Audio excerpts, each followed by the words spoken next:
लोगों की नजरों में वे दूध पीते दिखाई देते थे, लेकिन असल में उनके गिलास में ताजा खून होता था, क्योंकि वे साधारण बच्चे नहीं बल्कि पिशाचों की संतान थे। लेकिन बड़े होने पर वे विदेशी पिशाचों से अलग थे। उन्हें न धूप से डर लगता था, न बड़े छाते से और न ही क्रॉस से। उनका सबसे बड़ा डर था खून न मिलना, क्योंकि वे इंसानों के स्कूल में पढ़ते थे और अगर उन्हें ताजा खून न मिले तो उनका शरीर सख्त हो जाता। अपनी पहचान छिपाने के लिए पिता रोज जानवरों का खून थैली में भरकर उसे महंगे टमाटर जूस जैसा बनाकर मेरी को स्कूल भेजते थे ताकि वह दोपहर के खाने में पी सके। लेकिन एक दिन अचानक सब बदल गया। जब मेरी ने कैबिनेट खोलकर खून पीने की कोशिश की तो एक क्लासमेट ने उसे तुरंत बुला लिया। उसके जाते ही क्लास मॉनिटर ने पासवर्ड लॉक बदल दिया और कैबिनेट बंद कर दी। लौट कर आने पर मेरी कैबिनेट खोल नहीं पाई। वह घबरा गई क्योंकि सारा खून अंदर था और अगर उसे खून नहीं मिलता तो हालात खतरनाक हो जाते। कमजोर हालत में वह बाहर निकली और घर लौटने का सोच रही थी, लेकिन उसकी चेतना धीरे धीरे खत्म हो रही थी। तभी सहपाठी रायन सामने आया और उसने पूछा कि क्या हुआ, लेकिन इंसानी खून की गंध पाकर मेरी बेकाबू हो गई और उसकी आंखें नीली हो गईं, दांत बाहर निकल आए और वह रायन की गर्दन पर झपट पड़ी। मगर आखिरी पल में उसने खुद को काबू किया, क्योंकि वह अपने पसंदीदा इंसान को चोट नहीं पहुंचाना चाहती थी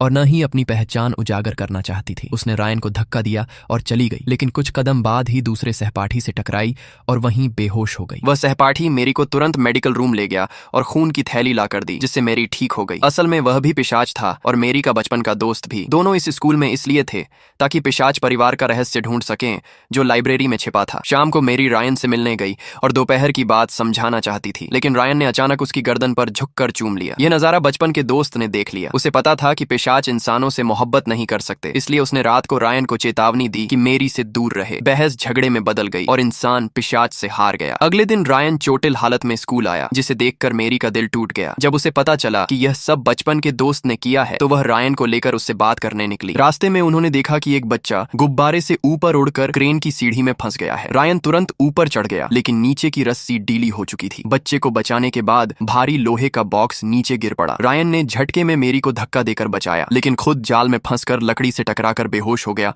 और आधा लटक गया। यह देखकर बचपन का दोस्त डर गया और गुस्से से बोला कि ऐसे हालात में पिशाच शक्तियों का इस्तेमाल करना मना है, वरना सजा मिल सकती है। लेकिन मेरी अपने प्रिय को बचाने के लिए तैयार थी। दोस्त को समझ आ गया कि मेरी गलती करेगी, इसलिए उसने खुद अपनी ताकत का इस्तेमाल करके रायन की जान बचा ली। रायन तो सुरक्षित हो गया, लेकिन बचपन का दोस्त जानता था कि अब वह खुद मुश्किल में है। उसने चुपचाप दूर जाने का फैसला किया ताकि अकेले मर सके, मगर मेरी को उसकी परवाह नहीं थी। उसका सारा ध्यान रायन पर था।